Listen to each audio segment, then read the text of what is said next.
Osée chapitre 12, verset 10. Dans certaines Bibles, ce sera certainement le verset 11. Il est écrit, j'ai parlé aux prophètes. J'ai multiplié les visions. Et par les prophètes, j'ai proposé des paraboles. D'autres traductions disent, j'ai proposé des énigmes. C'est intriguant, mais important de comprendre que si de tout temps, Dieu a parlé aux hommes, il l'a toujours fait en enveloppant son discours dans le mystère. Voilà pourquoi les choses de Dieu, contrairement à ce qui m'avait toujours été dit, ne sont pas simples. Je ne sais pas pour ce qui vous concerne, mais moi, je trouve la lecture des textes bibliques très difficile. Je suis souvent intimidé par ce que je lis. Et souvent, je ne comprends pas ce que je lis. En cela, je ne suis pas différent de l'eunuque éthiopien. Et vous, l'eunuque éthiopien était ministre des Finances de la reine Candace.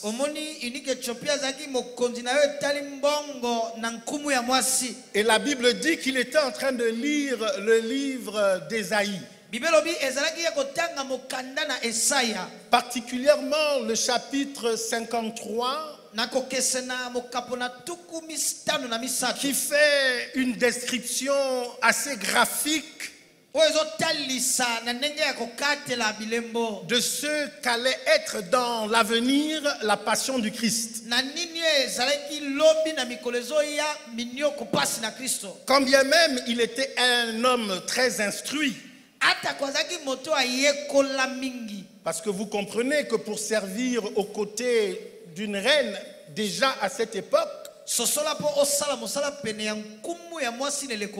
fallait avoir des compétences certaines, évidentes. Donc malgré tout son savoir, malgré toute sa connaissance, l'eunuque éthiopien, le ministre du royaume éthiopien,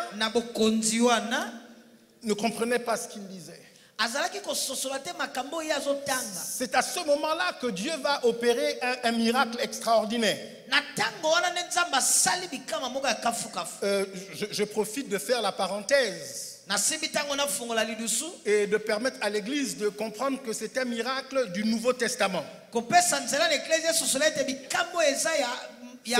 un miracle qui se produit dans une ère semblable, dans une période semblable à la période dans laquelle nous sommes aujourd'hui. C'est un miracle inhabituel, mais c'est un miracle que normalement nous devrions nous attendre à vivre, parce que Philippe vit dans une période exactement semblable à celle dans laquelle nous vivons.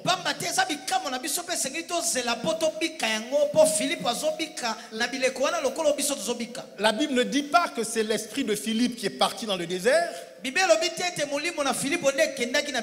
la Bible dit que et l'esprit de Philippe et son corps et son âme, les trois en même temps, ont été transportés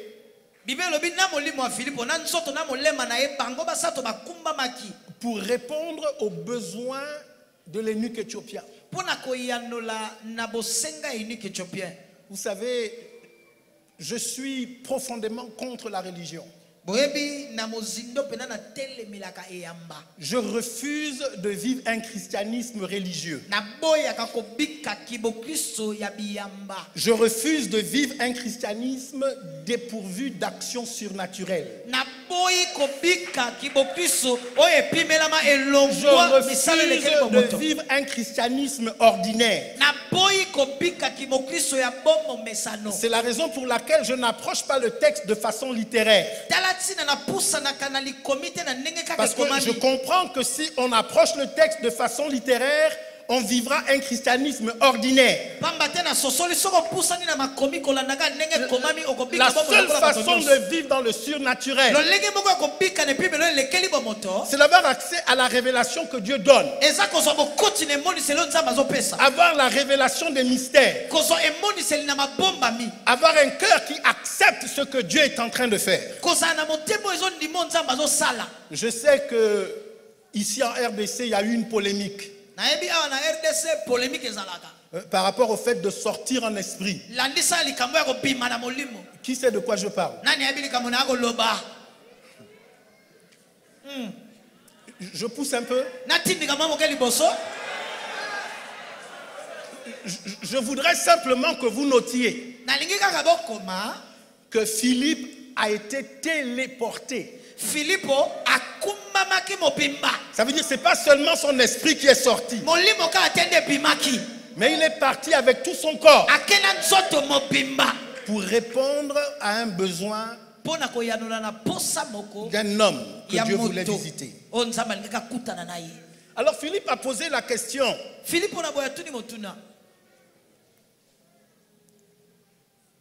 est-ce que tu comprends ce que tu lis?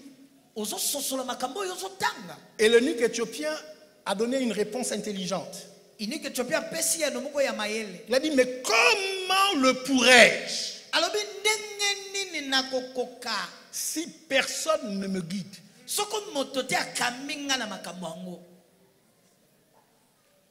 Certaines des hauteurs que vous voulez atteindre en Dieu nécessitent que vous ayez un guide. Dieu a parlé avec Myriam et Aaron et Moïse à l'intérieur d'une tente. Et Dieu a établi un principe très simple. Dieu a dit: tout le monde n'est pas tout le monde. Il dit: à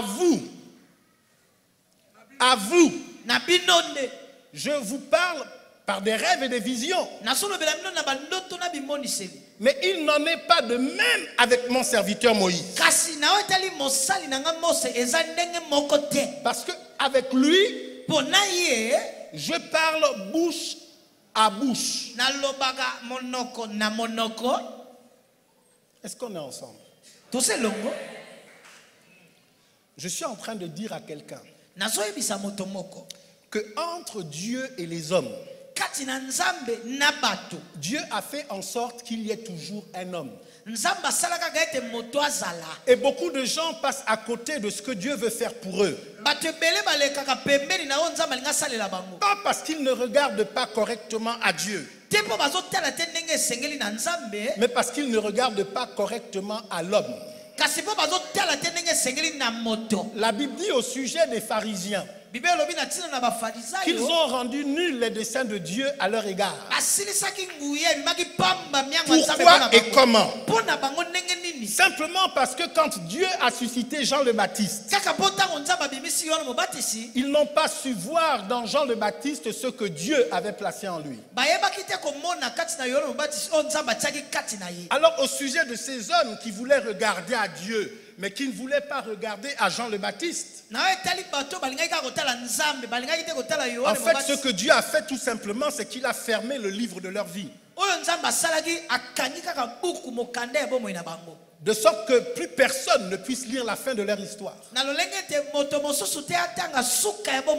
En fait, tous les projets d'avenir se sont arrêtés net lorsqu'ils n'ont pas su voir dans Jean le Baptiste ce qu'il était véritablement.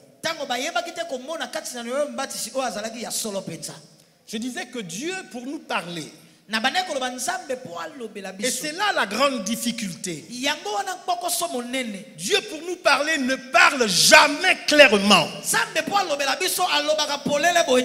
C'est pour ça que dans l'église, il y a toujours des polémiques. Parce que ce que Dieu dit, il l'enrobe volontairement de mystère. De sorte que la multitude ne peut pas comprendre ce que Dieu dit. Luc 8, versets 9 et 10. On lira aussi Marc 4, 11 et 12. Ses disciples lui demandèrent ce que signifiait cette parabole. Un autre mot pour parabole, c'est énigme. Ça veut dire une histoire, lorsqu'on la raconte, on n'en comprend pas bien le sens. Il répondit: il vous a été donné de connaître les mystères du royaume. Mais pour les autres, cela leur est dit en parabole, afin qu'en voyant, ils ne voient point, qu'en entendant, ils ne comprennent point. Marc 4, 11 et 12. Il leur dit: c'est à vous qu'a été donné le mystère du royaume de Dieu. Mais pour ceux qui sont dehors,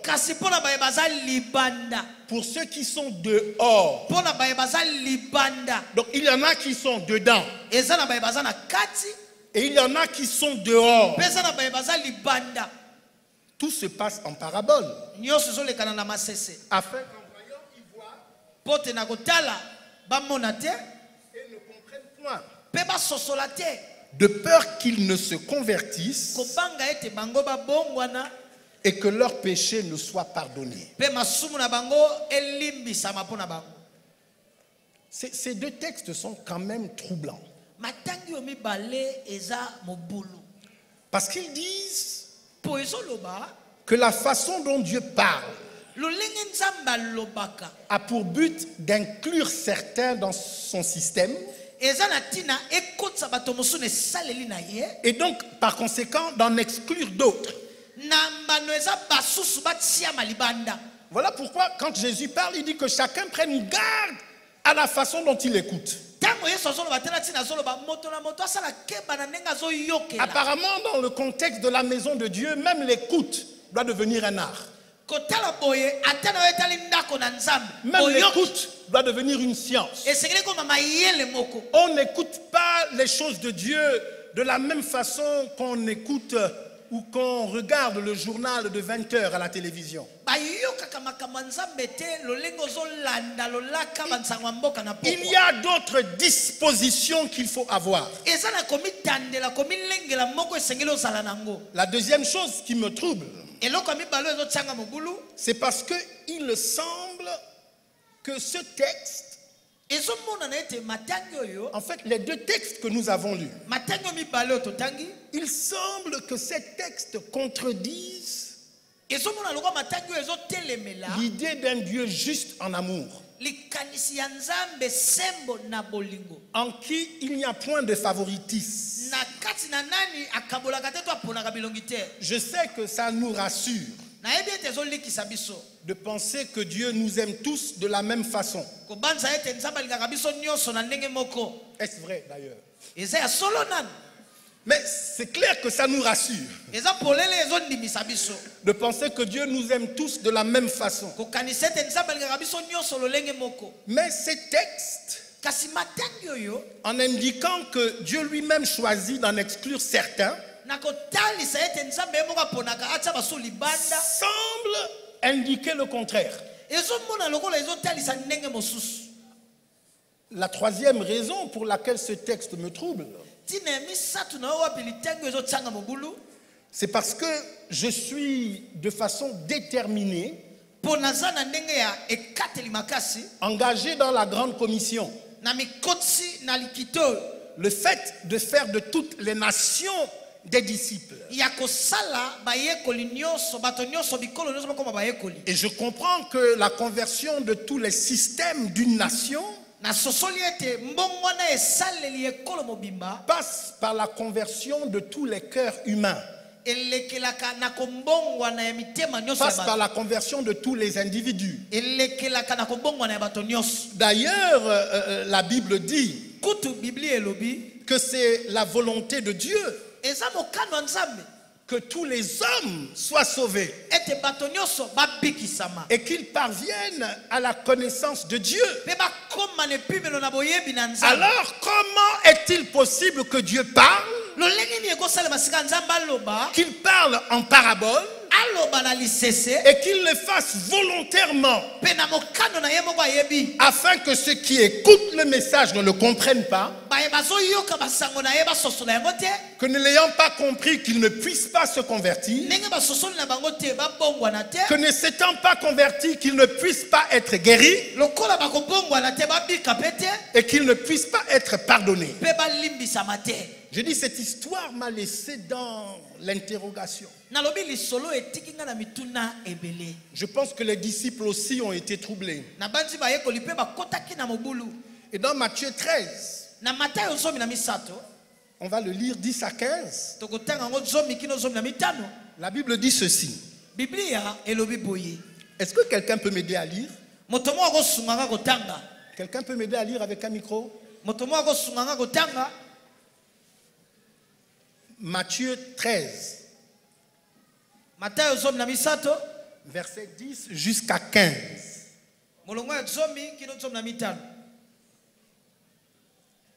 Quelqu'un peut m'aider à le lire? Oui, bon. Matthieu 13, 10 à 15. Je lis au nom de Jésus. Les disciples s'approchèrent et lui dirent: Pourquoi leur parles-tu? Pourquoi leur parles-tu en parabole? Jésus leur répondit: Parce qu'il vous a été donné de connaître les mystères du royaume des cieux et que cela ne leur a pas été donné. Car il vous a été donné à vous de connaître les mystères du royaume des cieux. Mais à eux, cela n'a pas été donné. Écoutez, connaître les mystères du royaume des cieux est une clé indispensable pour régner et dominer dans la vie.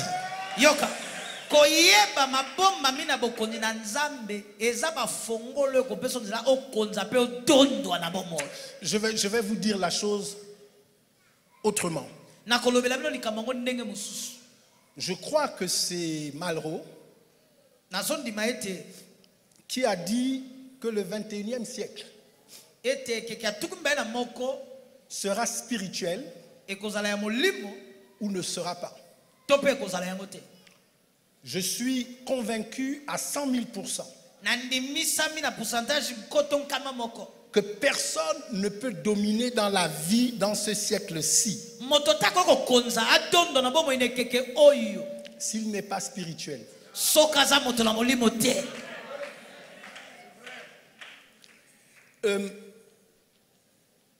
Quand je parle de spiritualité, je l'oppose à la carnalité. La carnalité n'a rien à voir avec le péché. Souvent, les gens charnels vivent dans le péché. Mais la carnalité, c'est une façon de penser la vie. La carnalité consiste à vivre en accordant plus d'importance à ce qui est visible qu'à ce qui est invisible. La carnalité consiste à vivre essentiellement sur la base de ces 5 sens. Ce que l'on est capable de toucher, ce que l'on est capable de voir, ce que l'on est capable d'entendre, ce que l'on est capable de goûter. L'usage des 5 sens pour réagir aux situations de la vie. Les gens charnels n'ont que le savoir qui procède ou qui découle des 5 sens. Les gens spirituels, sans rejeter le savoir qui découle des 5 sens, en plus ont accès à la révélation. Ils ne vivent pas seulement en fonction de ce qu'ils voient, parce qu'ils savent qu'il y a beaucoup de choses qui existent, mais que l'on ne voit pas, et que les choses que l'on ne voit pas ont une influence et une incidence sur celles qui existent. Jésus dit à vous, il a été donné de connaître les mystères du royaume, mais à eux, cela ne leur a pas été donné. Car c'est pourquoi je leur parle en parabole, parce qu'en voyant, ils ne voient point. Non, en fait, là, tu as été loin. Reprends là où tu t'es arrêté tout à l'heure. Car on donnera à celui qui a. Car on donnera à celui qui a, et il sera dans l'abondance. Mais à celui qui n'a pas, on notera même ce qu'il a. Verset 13. C'est pourquoi je leur parle en parabole, parce qu'en voyant, ils ne voient point, et qu'en entendant, ils n'entendent ni ne comprennent. Et pour eux, s'accomplit cette prophétie d'Ésaïe: vous entendrez de vos oreilles, et vous ne comprendrez point. Vous regarderez de vos yeux, et vous ne verrez point. Car le cœur de ce peuple est devenu insensible. Ils ont endurci leurs oreilles et ils ont fermé leurs yeux, de peur qu'ils ne voient de leurs yeux.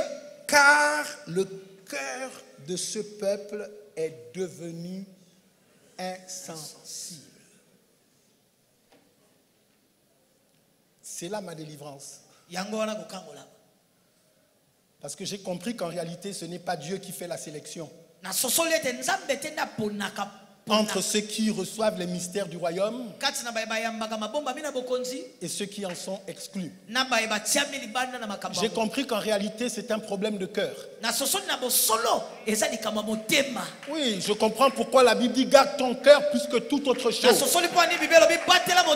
Parce que c'est de lui que viennent les sources de la vie. J'ai envie de dire que ceux qui te qualifient pour comprendre les mystères du royaume, ce n'est pas une décision qui vient du ciel, mais c'est la situation de ton propre cœur. Si ton cœur a faim et soif des choses de Dieu, Dieu te permettra de comprendre ces mystères. Lorsque les mystères de Dieu sont exprimés, si ton cœur est bien disposé, même quand tu n'es pas capable de faire le bon découpage théologique, d'aligner correctement les versets pour justifier ce en quoi tu crois ou ce que tu penses, mais il y a une réalité dans ton cœur qui t'indique que ce que je viens d'entendre ne vient pas d'un homme, mais ce que je viens d'entendre vient de Dieu. Dieu doit venir au secours de notre cœur pour que nous soyons à même de recevoir la totalité des mystères du royaume. Mes amis, mesdames et messieurs, il faut que l'Église accepte que ce qui a été connu jusqu'à ce jour n'est qu'une goutte d'eau dans l'océan de ce que Dieu veut nous enseigner pour les temps à venir. Il ne faudrait pas que ceux que nous avons connus. Oh, laissez-moi le dire avec mes mots. Il ne faudrait pas que l'orthodoxie. Vous savez, l'orthodoxie, ortho pour droit, doxie pour savoir. Il ne faudrait pas que l'orthodoxie nous mette en prison, de sorte que nous n'ayons plus accès à ce que Dieu veut nous dire pour demain. Lorsque Jésus parle à ses disciples au sujet de la prière, il leur dit: lorsque vous priez, dites ceci: notre Père qui es aux cieux, que ton nom soit sanctifié, que ton règne vienne, que ta volonté soit faite sur la terre comme au ciel. Donne-nous aujourd'hui notre pain d'aujourd'hui. Pas donne-nous aujourd'hui le pain d'hier. L'Église ne peut pas se contenter d'écouter l'écho de la voix de Dieu. Dieu a parlé hier et on entend aujourd'hui ce que Dieu a dit hier. Dieu parle à l'Église et il parle aujourd'hui. Et quand Dieu parle aujourd'hui, Dieu n'est pas contraint, il n'est pas obligé par ce qui a été dit hier.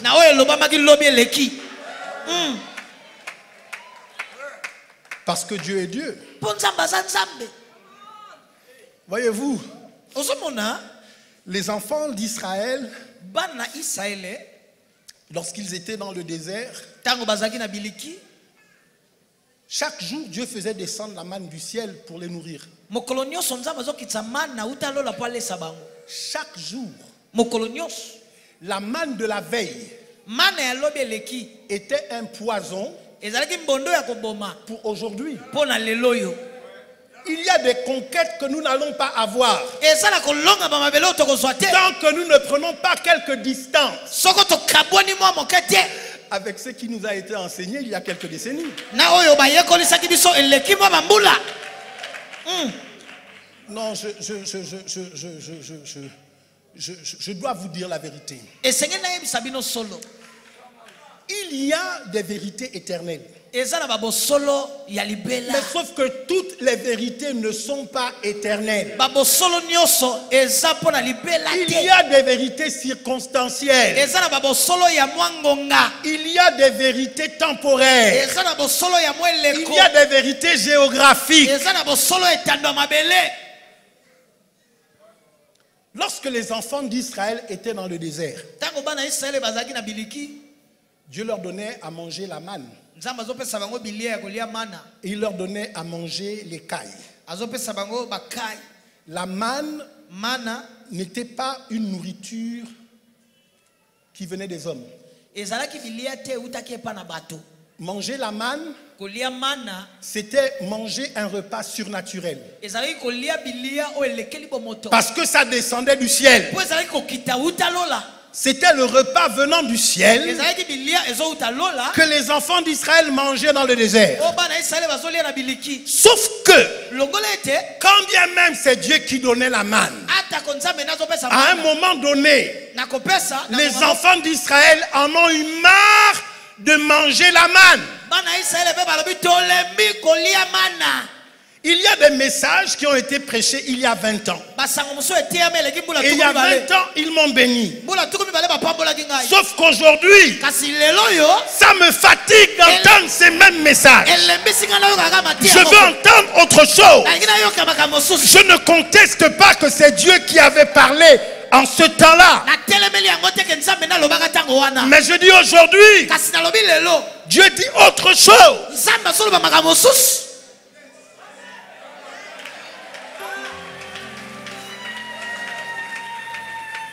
Les enfants d'Israël, quand ils étaient dans le désert, ils ont exprimé leur dégoût pour la manne que Dieu leur donnait. Je pense qu'en réalité, Ils étaient fatigués de manger la manne.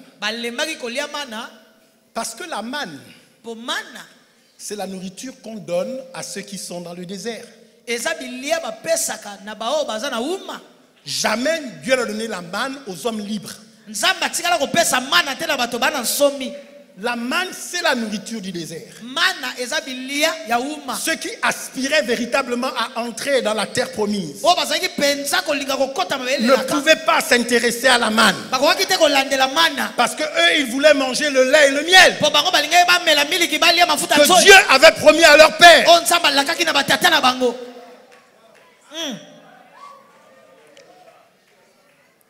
Je dis, nous devons refuser la nourriture du désert pour manger la nourriture des hommes libres. Évêque, pousse un peu. Dites ça. Bon, non, je m'arrête. Évêque, pousse un peu. Avance, papa.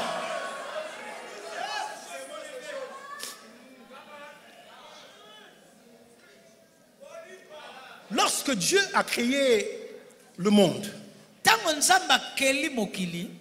tous les animaux que Dieu a créés, il me dit que Dieu a vu que c'était bon. Et puis quelque temps après est arrivée la loi. Et les mêmes animaux pour lesquels Dieu avait dit c'est bon, Dieu a dit ça, ce sont des animaux impurs. Ne les mangez plus. Là, nous sommes encore dans l'Ancien Testament. Et puis, on arrive dans le Nouveau Testament. Et l'apôtre Pierre est dans une maison, je crois, à Jopé, en train de prier. Et pendant qu'il prie, Dieu fait descendre une nappe. Et sur cette nappe, il y a des animaux. Dieu dit à Pierre, tu es mange. Pierre lui dit non. Ces animaux, toi-même tu as dit que ce sont des animaux impurs. Dieu dit tu es mange. Parce que ce que moi je déclare pur, toi tu ne peux pas le déclarer impur. Hier j'avais dit que c'était impur, mais aujourd'hui, dans la situation particulière de maintenant, je dis cet animal maintenant est pur.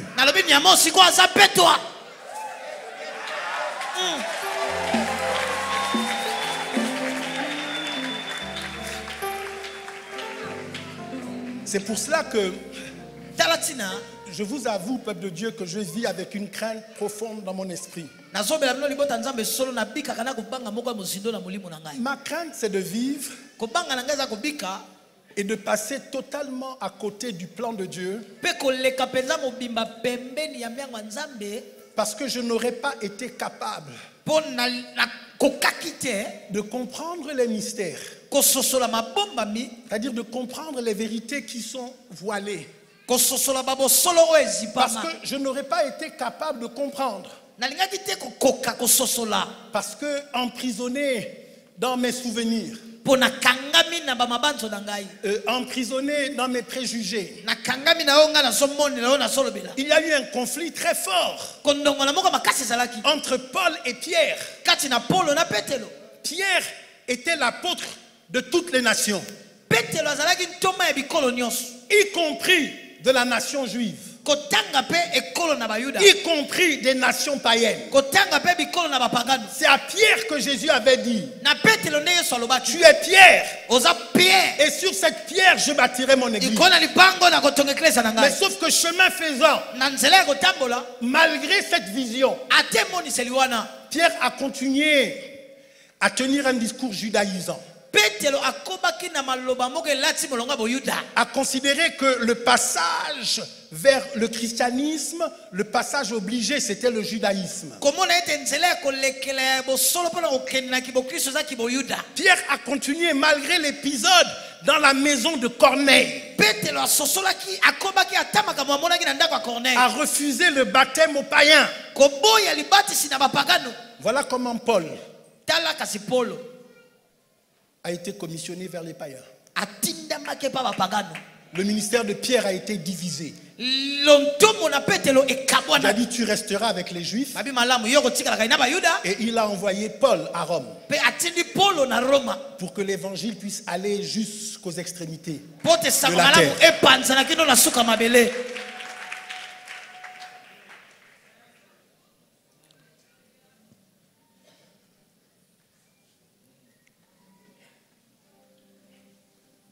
Je comprends bien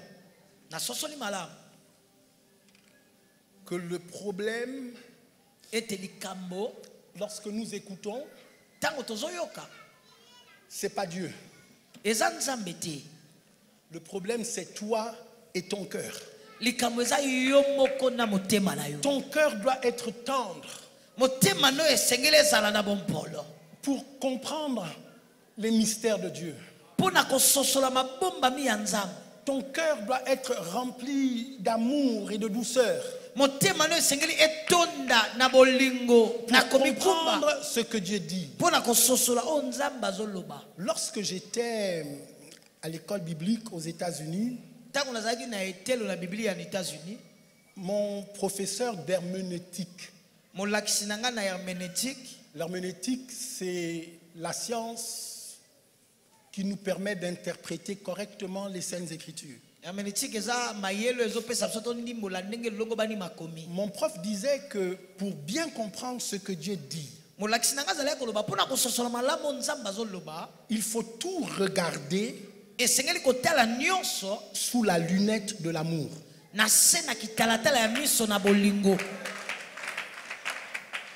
Il dit quand tu t'approches du texte, la présupposition que tu dois toujours avoir pour être sûr de ne pas te tromper. Ce n'est pas que Dieu a de l'amour, mais c'est que Dieu est amour. Je dis, vous constaterez que les querelles dans l'église, beaucoup cesseraient si chacune de nos analyses était fondée sur l'amour.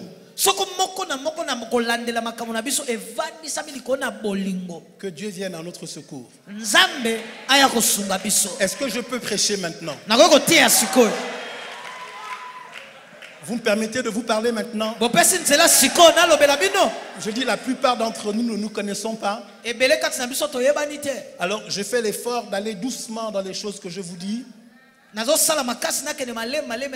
pour être sûr que vous pouvez les comprendre. Je dis nous avons plusieurs jours jusqu'à samedi et dimanche matin. Oui, je prendrai le temps de prier. J'ai expliqué que je prierai samedi matin dans le cadre de ce service autour de la Sainte Seine. Personne ne veut manquer le service de Sainte Seine. Je vous parlerai sur la Sainte Seine comme jamais vous n'en avez entendu parler.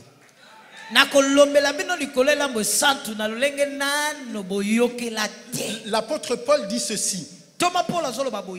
Il dit, car moi j'ai reçu du Seigneur ce que je vous ai enseigné. Lorsqu'il fait cette déclaration, il ne parle pas de tous ses écrits. Il parle particulièrement de ce repas sacré. Et il explique la dualité de ce repas. Il y a la mort dans ce repas et il y a aussi la vie dans ce repas. Moi je ne vous parlerai pas de quelque chose que j'ai lu dans un livre. Je vous parlerai de ce que Dieu m'a enseigné surnaturellement, spirituellement, Je pousse un peu? Ouais. Mystiquement. Sur le sujet. Amen. Amen. Bon, je parlerai d'autre chose tout au long de la semaine.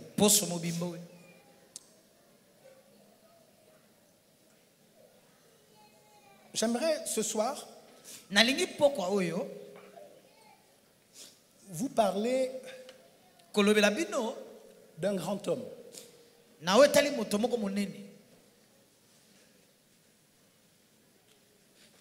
Un grand homme de l'Ancien Testament.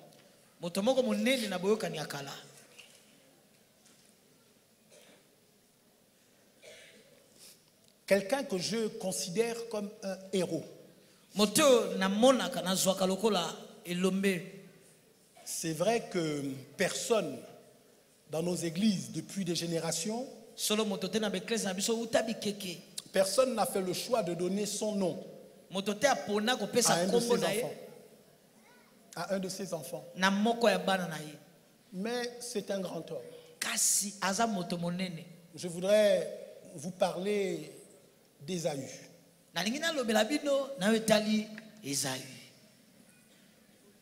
Ésaü, le frère jumeau de Jacob. On parle souvent de Jacob. Parce que Jacob est un type de l'église. Un homme rempli de tellement de fautes et de vices. Mais en même temps, un homme rempli de grâce et de faveur. L'exemple parfait de ce que nous sommes. Je dis dans l'église, on parle beaucoup de Jacob.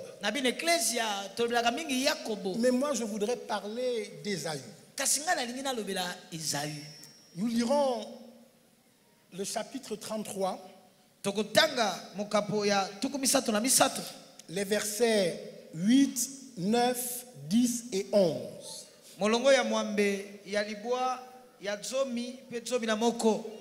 8 à 11. Je vais demander à mon frère de m'aider à la lecture. Genèse 33, 8 à 11. Je lis au nom de Jésus. Ésaü dit: à quoi destines-tu tous ces camps que j'ai rencontrés? Et Jacob répondit: à trouver grâce aux yeux de mon Seigneur. Ésaü dit: je suis dans l'abondance, mon frère, garde ce qui est à toi. Et Jacob répondit: non, je te prie, si je trouvais grâce à tes yeux, accepte de ma main mon présent, car c'est pour cela que j'ai regardé ta face comme on regarde la face de Dieu, et tu m'as accueilli favorablement. Verset 11. Accepte donc mon présent qui t'a été offert, puisque Dieu m'a comblé de grâce et que je ne manque de rien. Il insista auprès de lui et Ésaü accepta. Voici un texte qui m'a encore profondément dérangé.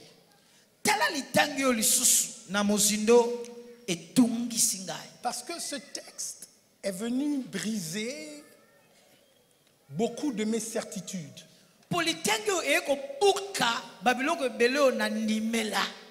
Il est venu modifier certains des préjugés que j'avais.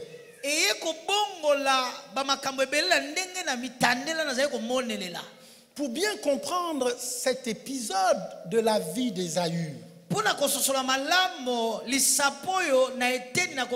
faut repartir au commencement de l'histoire. Lorsque Rebecca est enceinte et que Dieu lui parle et qu'il lui indique qu'il y a dans son sein deux nations.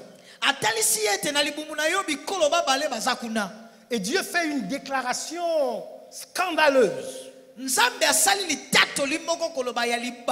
Il fait une déclaration inacceptable.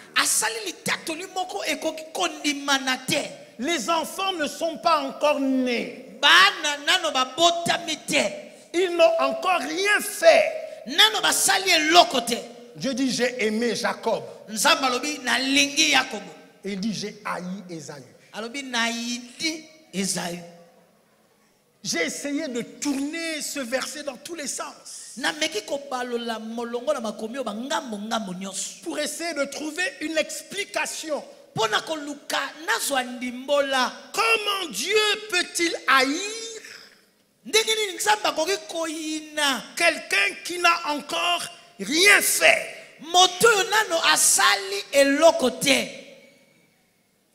Jusqu'à ce jour,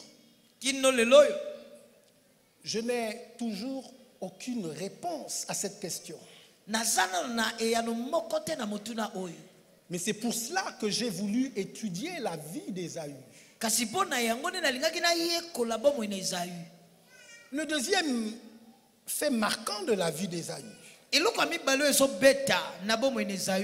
c'est lorsqu'Ésaü vend son droit d'aînesse à Jacob contre un plat de lentilles.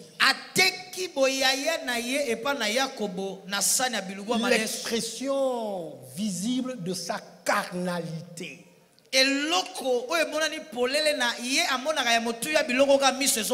Quand Ésaü vend son droit d'aînesse, c'est une façon d'exprimer son mépris pour les choses invisibles. Ésaü dit le plat de lentilles, je vois. Je sais quel goût ça a. Il dit je peux en sentir l'odeur. Le droit d'aînesse? Il dit montrez-moi le droit d'aînesse. Où est le droit d'aînesse? Est-ce qu'on peut voir le droit d'aînesse? L'attitude de quelqu'un qui ne comprend pas que les choses invisibles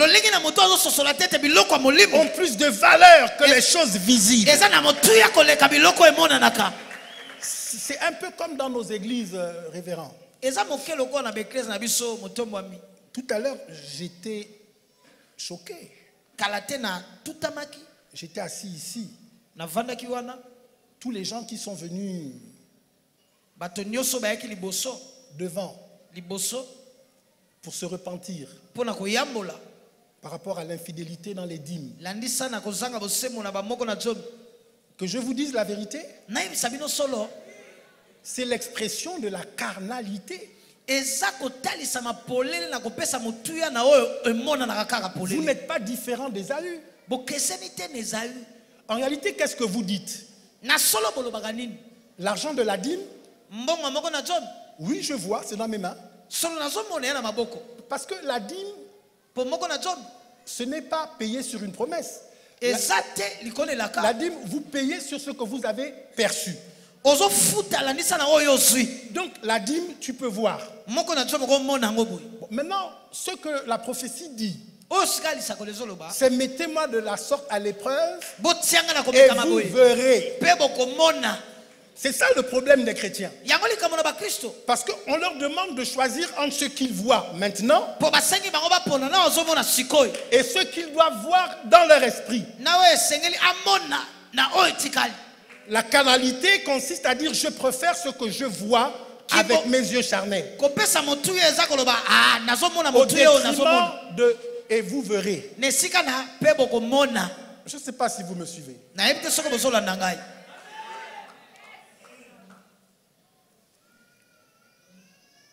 Le troisième épisode, le troisième fait marquant, c'est lorsque Ésaü arrive dans la présence de son père.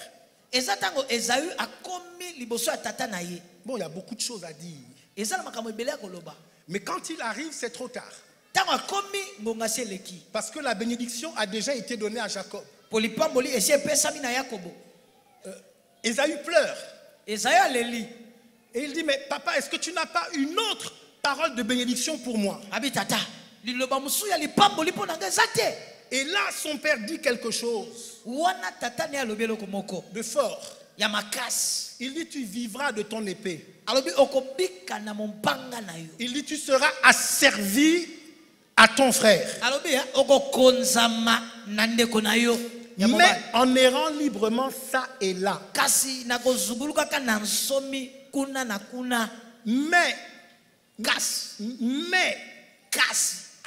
Mais vous savez, c'est un petit mot de 4 lettres. Mais est un mot extrêmement puissant.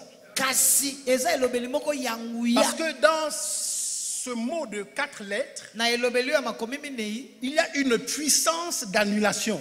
Tu seras errant ça et là. Tu vivras de ton épée. Mais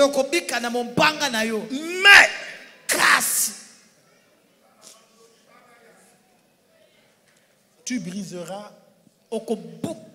son joug de dessus ton cou.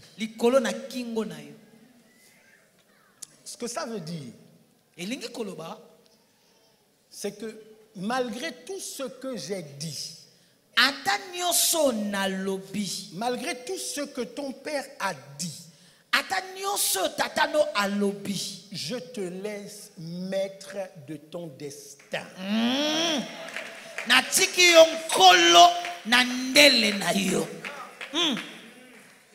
Même si la terre des hommes est contre toi, même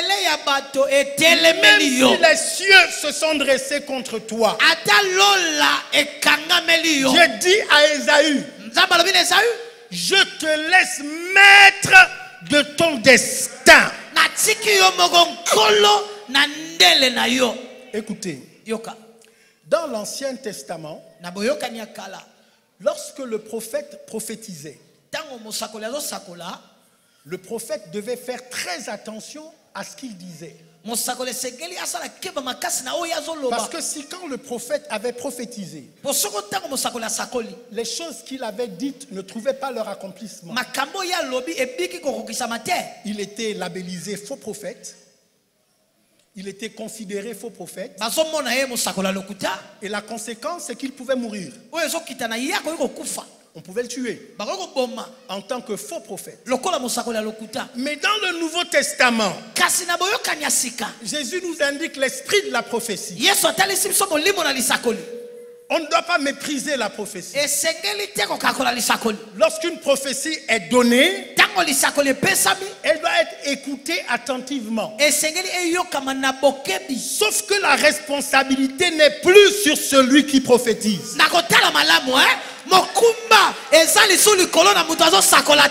La responsabilité,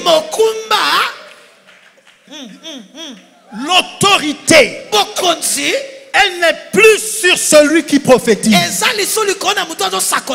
La responsabilité, l'autorité est sur celui qui écoute la prophétie. Voilà pourquoi la Bible dit que nous devons juger la prophétie. Moi, j'ai été traîné devant les tribunaux de mon pays.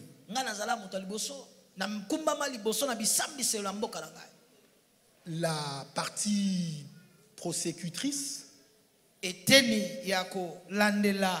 c'était l'État.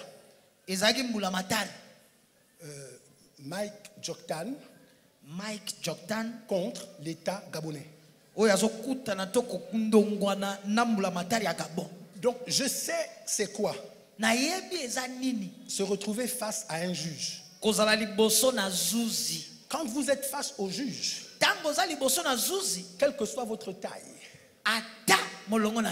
vous devenez très petit. Parce que c'est ce que le juge va dire qui va être appliqué. Voilà le pouvoir que Dieu donne à celui qui écoute la prophétie. Lorsque tu écoutes la parole de la prophétie, si la parole de la prophétie ne te convient pas, alors tu prends la décision de juger et tu rends ton verdict. Lorsque la parole de prophétie ne va pas dans le sens des ambitions qui sont dans mon cœur. Lorsque la parole de la prophétie contredit mon rêve, je la juge et je la déclare nulle et sans effet. Amen. Voilà le pouvoir que Dieu donne aux hommes. Avance, papa. Dieu dit à Ésaü, même si je t'ai haï avant ta naissance, même si ton père a dit que tu vivras de ton épée, même si ton père a dit que tu seras l'esclave de ton frère, il n'y a pas de fatalité. Ce n'est pas irrémédiable. Tu peux renverser la situation si tu le décides.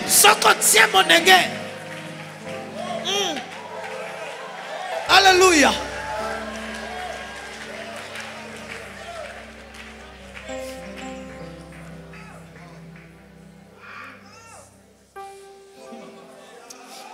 Quand nous lisons l'histoire d'Ésaü, son histoire tient sur quelques chapitres. Donc on le lit très rapidement. Et on manque de comprendre que c'est une histoire qui se déroule sur plusieurs décennies. Ça veut dire entre le moment où Ésaü quitte la maison de son père avec la ferme décision de tuer Jacob lorsqu'il le rencontrera. Il y a plusieurs décennies qui s'écoulent, pendant lesquelles Ésaü va avoir un cheminement. J'ai pas beaucoup de temps, mais oui, j'ai pas beaucoup de temps pour rentrer dans ce mystère-là. Mais peut-être que j'en parlerai demain si Dieu fait grâce. Ésaü va contracter une alliance avec Dieu, oui, qui va lui permettre de renverser le système. Je vous montrerai ça demain. Donc, lorsque nous arrivons au texte que nous lisons, quelque chose s'est passé dans la vie d'Ésaü. Le discours que nous lisons, c'est un discours de grands. De deux grands. De deux géants. À qui destines-tu tout ce camp que je vois? À quoi le destines-tu? J'ai préparé ces choses afin que, je veux lire tel que c'est écrit. À qui destines-tu tout ce camp que j'ai rencontré? À trouver grâce aux yeux de mon Seigneur. Ésaü dit, je suis dans l'abondance. Mon frère, garde ce qui est à toi. En fait, j'en ai déjà suffisamment. Ce que tu veux me donner va me créer un problème de stockage. Je ne sais pas où mettre les choses que tu prévois m'apporter. Je suis dans l'abondance. Et là, Jacob fait une déclaration bizarre. Il dit ceci. Il dit, mon frère, tu ne peux pas ne pas prendre le présent que je t'apporte, parce que je ne t'ai pas regardé comme on regarde à un homme, mais je t'ai regardé comme on regarde à la face de Dieu. Quelle métamorphose! Quelle transformation! Ésaü qui devait être le serviteur. Lorsque Jacob le regarde, il le regarde du bas vers le haut. Il le regarde comme un homme regarde à la face de Dieu.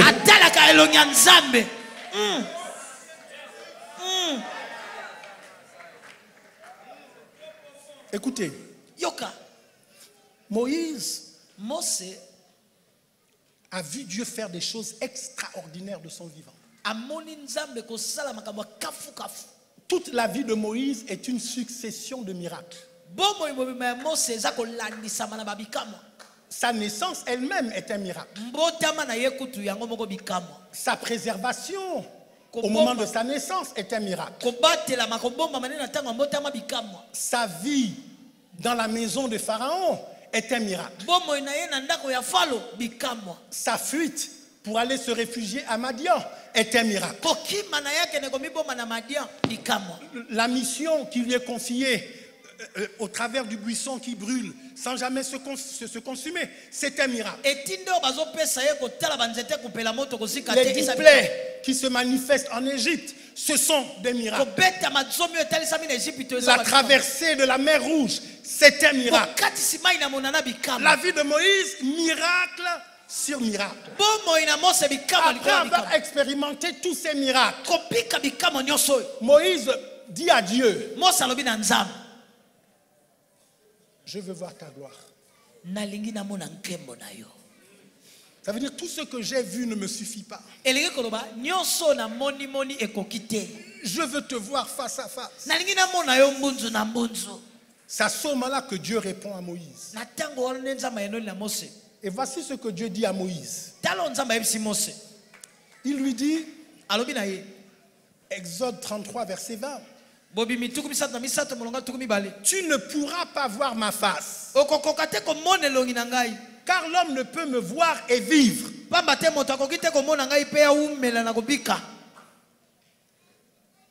L'Éternel dit, voici un lieu près de moi. Tu te tiendras sur le rocher. Quand ma gloire passera, je te mettrai dans un creux du rocher. Je te couvrirai de ma main jusqu'à ce que j'ai passé. Et lorsque je retournerai ma main, tu me verras par derrière. Mais ma face ne pourra pas être vue. Verset 20, car l'homme ne peut me voir. Verset 20, car l'homme ne peut me voir et vivre. Voilà la jurisprudence Moïse. Je dis à Moïse, si tu me vois face à face, tu vas mourir. C'est exactement le sentiment que Ésaïe a. Lorsque la gloire de Dieu a rempli le temple.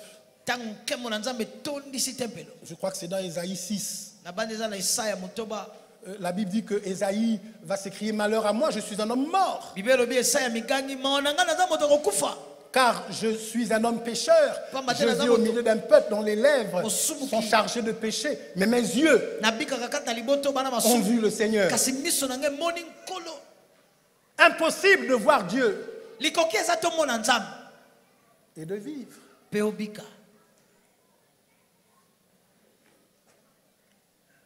Sauf que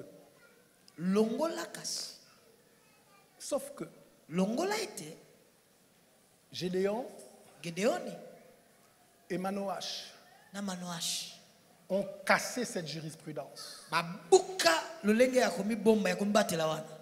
Ils ont ouvert une brèche. On peut aller lire ça ensemble. Juge 6, versets 17 et 18. Gédéon lui dit,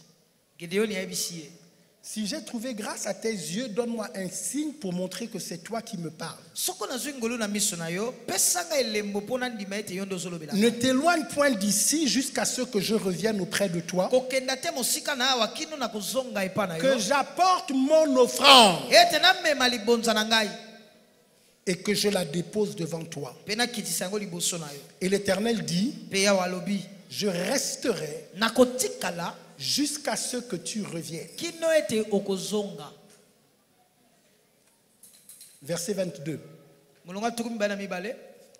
Gédéon, voyant que c'était l'ange de l'Éternel, dit. Vous savez, dans l'Ancien Testament, quand vous rencontrez l'expression l'ange de l'Éternel, il s'agit de Dieu lui-même. Malheur à moi, Seigneur éternel, car j'ai vu l'ange de l'Éternel face à face. Et l'Éternel lui dit, sois en paix, ne crains pas, tu ne mourras pas. Je pousse un peu. Juge 13, 21. 22 et 23. L'ange de l'Éternel n'apparut plus à Manoach et à sa femme. Alors Manoach comprit que c'était l'ange de l'Éternel. Et il dit à sa femme, nous allons mourir, car nous avons vu Dieu. Sa femme lui répondit, si l'Éternel eût voulu nous faire mourir, il n'aurait pas pris de nos mains l'holocauste et l'offrande. Il ne nous aurait pas fait voir tout cela. Il ne nous aurait pas maintenant fait entendre pareille chose. Lorsque Jacob rencontre Ésaü, Jacob a tous ses présents qu'il a préparés. Il dit, ces présents, je veux te les donner afin d'obtenir de toi faveur et grâce. Mes amis, mesdames et messieurs, je vais vous déranger. Mais la faveur et la grâce, ça s'obtient par l'offrande.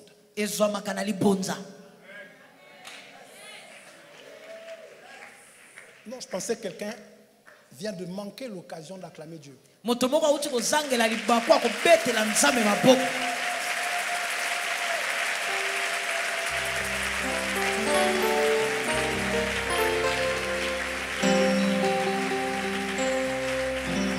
Écoutez, Dieu a permis qu'avec des choses simples, nous soyons capables d'avoir une influence sur les choses spirituelles. La Bible dit que nous devons nous faire des amis avec les richesses injustes. Ce verset-là concerne Dieu lui-même.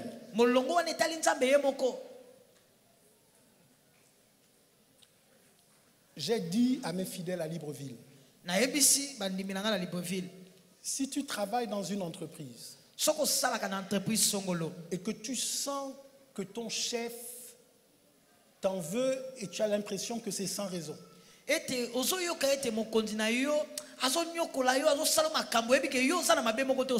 tu fais correctement ton travail.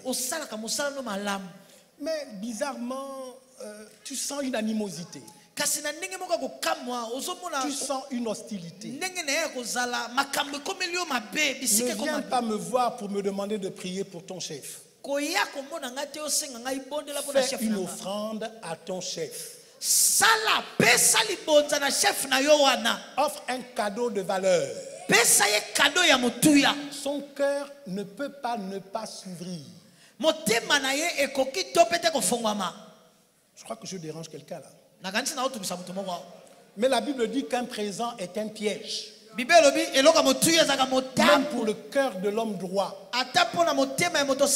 Ce que tu n'as pas pu obtenir par ta compétence, tu peux l'obtenir en offrant un cadeau. C'est vrai avec ton chef au travail. Mais c'est vrai même avec Dieu qui est dans le ciel.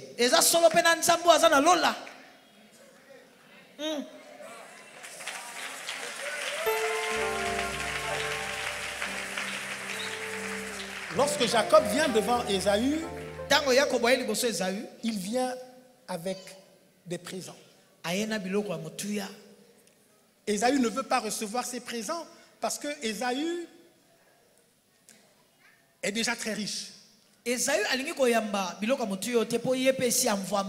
Jacob lui dit, tu ne peux pas refuser ce que je t'apporte. Parce que je t'ai regardé, non pas comme on regarde à un homme, mais comme on regarde à Dieu. Si tu ne prends pas mon présent, je vais mourir. Et voilà comment Ésaü accepte de prendre le présent de Jacob. Ça fait réfléchir. Et Jacob et Ésaü, les deux connaissent le principe. Si je veux voir Dieu face à face et vivre, je ne dois pas avoir les mains vides. Je dis, je pense, révérend SP, que c'est un des problèmes de l'Afrique.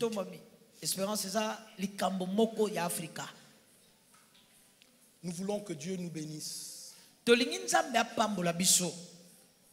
Nous voulons voir Dieu face à face. Sauf que chaque fois que nous nous sommes présentés, nous nous sommes présentés les mains vides. Au lieu que nous vivions après avoir tenté de le voir face à face,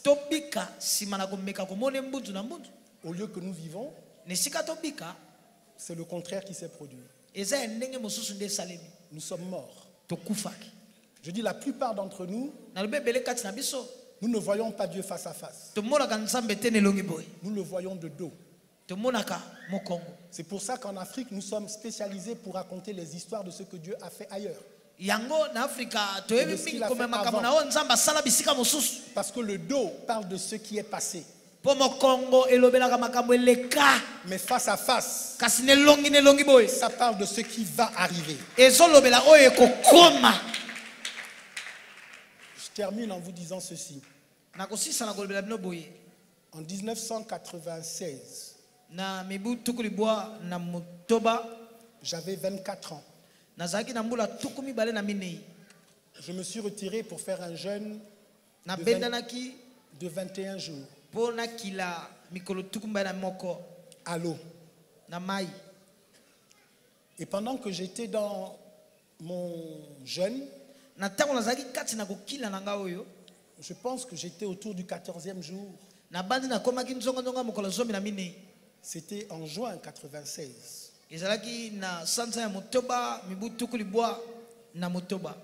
Dieu m'a visité.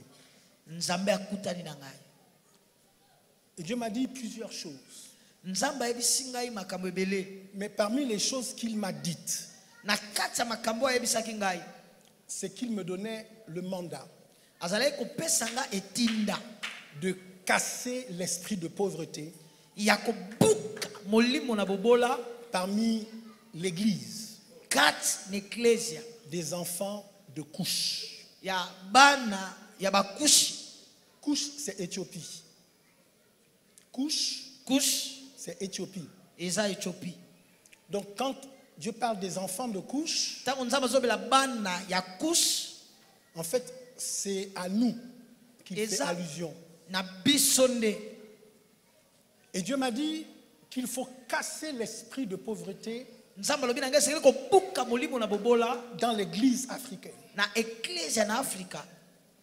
Pour que l'église d'Afrique puisse jouer le rôle qui est le sien dans le concert des nations. Il est écrit dans Sophonie. Je crois que c'est chapitre 2, le verset 9 et 10. D'au-delà les rivières de l'Éthiopie, mes bien-aimés, mes adorateurs m'apporteront des offrandes. Je dis, il n'y a pas d'autre moyen pour l'église africaine de prendre la place qui est la sienne dans le concert des nations en dehors de l'offrande. L'église africaine doit voir Dieu face à face. Non pas de dos. Elle doit voir Dieu face à face. Et après l'avoir vu face à face, elle doit continuer à vivre pour accomplir le destin pour lequel Dieu l'a appelé. Non, si vous voulez applaudir, applaudissez bien.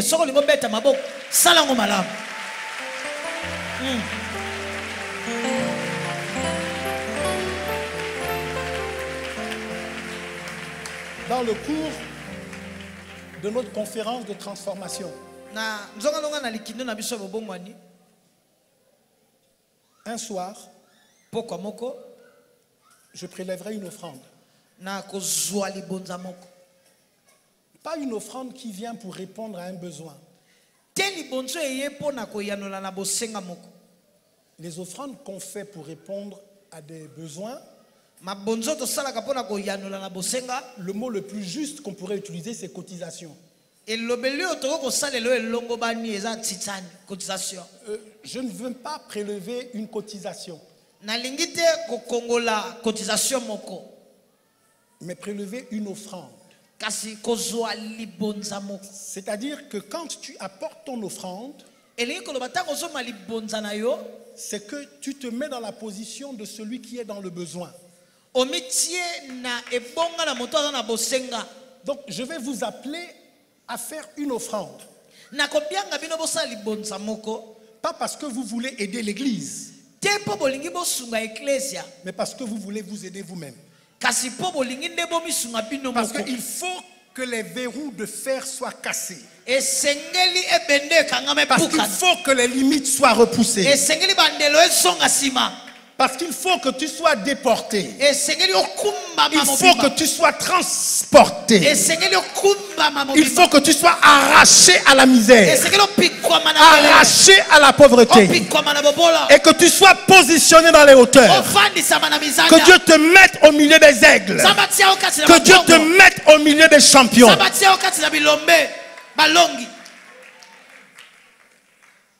Vous savez, quand Dieu veut bénir quelqu'un financièrement, il veille à ce qu'il ait une semence. Si tu n'as pas de semence, c'est que ta situation est grave. Parce que, on l'a lu tout à l'heure, la Bible dit qu'à celui qui n'a pas, on notera même ce qu'il a pour donner à celui qui a. Quand vous lisez la parabole des talents, celui qui n'a pas fructifié son talent, Dieu le lui a arraché pour donner à celui qui en a le plus. C'est la loi et les prophètes. Plus tu en as, plus Dieu te donne. Ça veut dire que si tu n'as rien, il y a un effort surhumain que tu dois faire pour réussir à casser, à briser le cycle, pour entrer dans le cercle de ceux qui en ont, pour être en situation pour que Dieu puisse ajouter.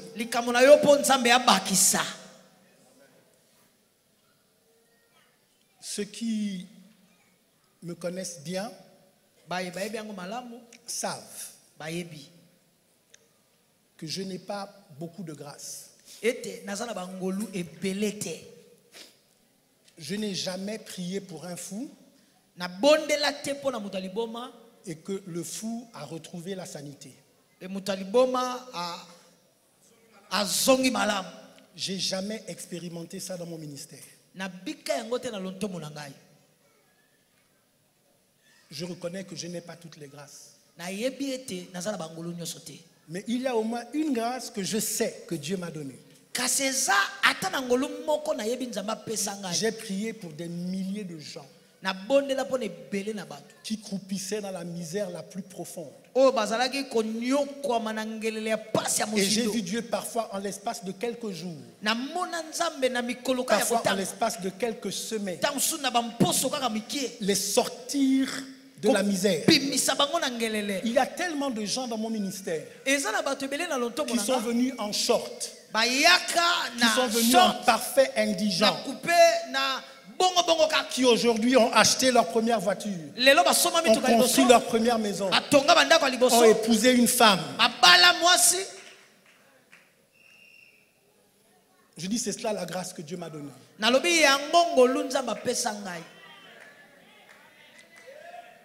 Dans mes églises, la particularité, nous gagnons très peu de grandes personnalités. Nous gagnons souvent des gens simples. Mais sauf qu'ils deviennent de grandes personnalités.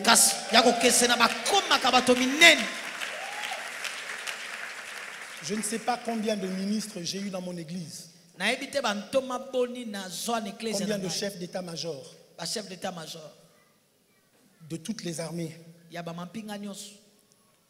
Je n'ai jamais gagné un général. J'ai gagné des gens simples, mais qui ont gravi les échelons de façon spectaculaire. J'ai gagné des gens qui parfois plafonnaient dans leur lieu de travail. Je me souviendrai toujours de cette femme qui est rentrée dans mon bureau un jour. C'était une de mes tantes d'ailleurs. Elle me dit, ah mon fils, nous, notre vie est maintenant derrière nous. Si nous vivons maintenant, c'est pour vous, nos enfants. Et pendant qu'elle parlait, j'étais assis sur mon fauteuil. J'ai senti quelque chose me saisir. Et je me suis levé dans mon bureau.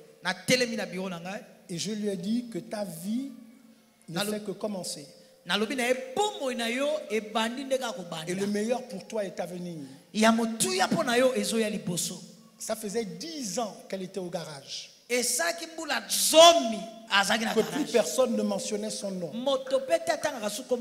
Dans les temps qui ont suivi, elle est devenue présidente du Sénat.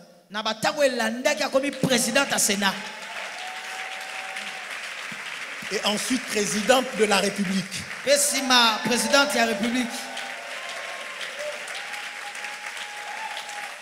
Des témoignages comme ça, je peux vous en faire à l'appel. Vous savez, je ne veux pas prêcher la prospérité. Mais je pense que l'Église doit vivre la prospérité.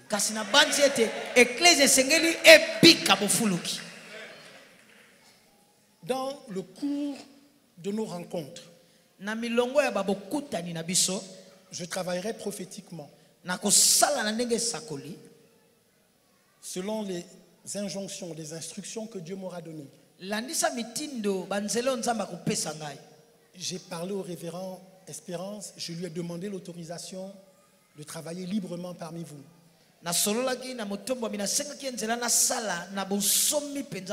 Je prierai pour certains. Parce que certains parmi vous, vous devez devenir des milliardaires. Amen.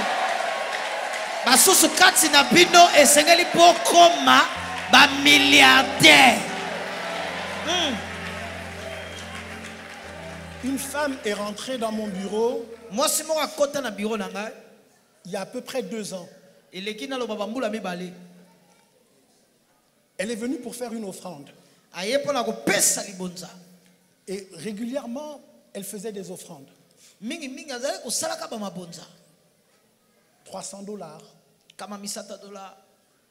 $500,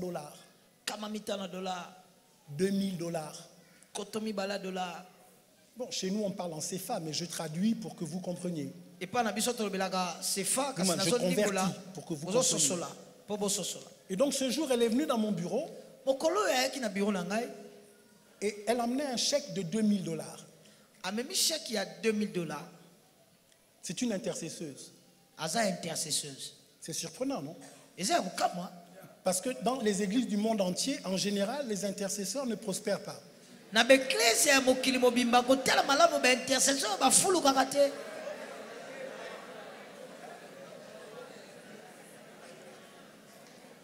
savez, parfois vous allez à la réunion d'intercession.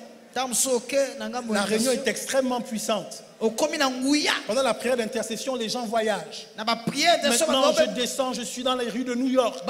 Éternel, mon Dieu, je prie pour que tu fasses tel miracle à gauche, tel miracle à droite.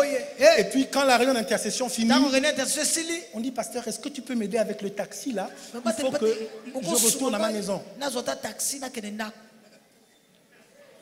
Quel paradoxe ou quelle contradiction. C'est parce que Dieu est normal. Pour prospérer, il n'est pas question de prier beaucoup.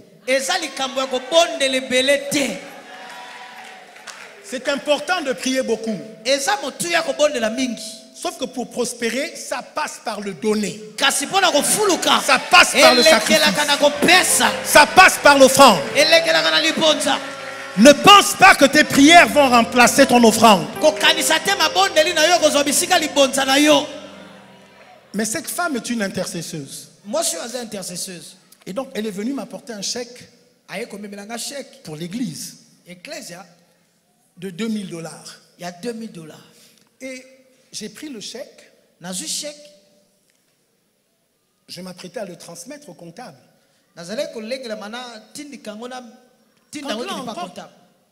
J'ai senti quelque chose de bizarre dans mon bureau.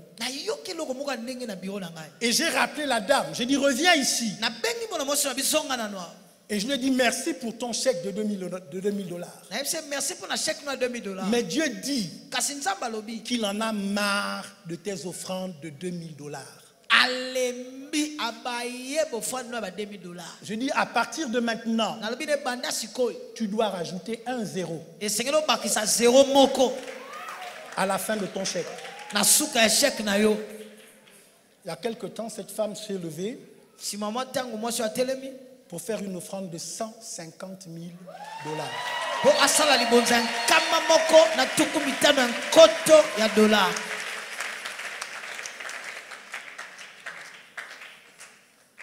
Amen. Amen. Je termine comme cela. Mais je voudrais que quelqu'un soit prêt.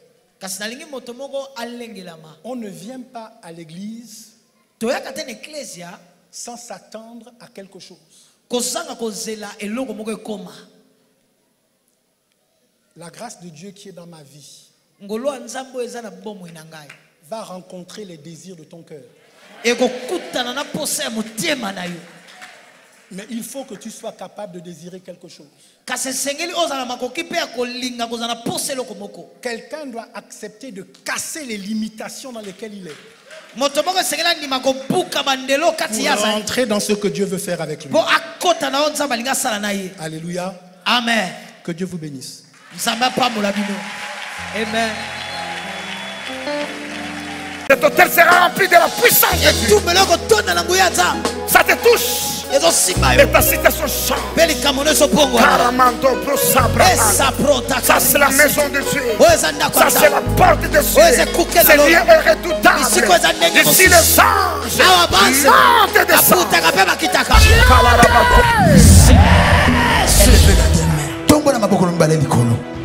Que la vie puisse t'obéir. Je lève ma main droite en vertu du pouvoir qui m'est investi par le ciel et l'autorité qui m'est donnée. Je bénis ton année 2018. Amen. Je fais de ta vie un aimant pour attirer tout ce qui est bon, tout ce qui est agréable, tout ce qui est parfait. Que cela vienne dans ta vie au nom de Jésus. Amen.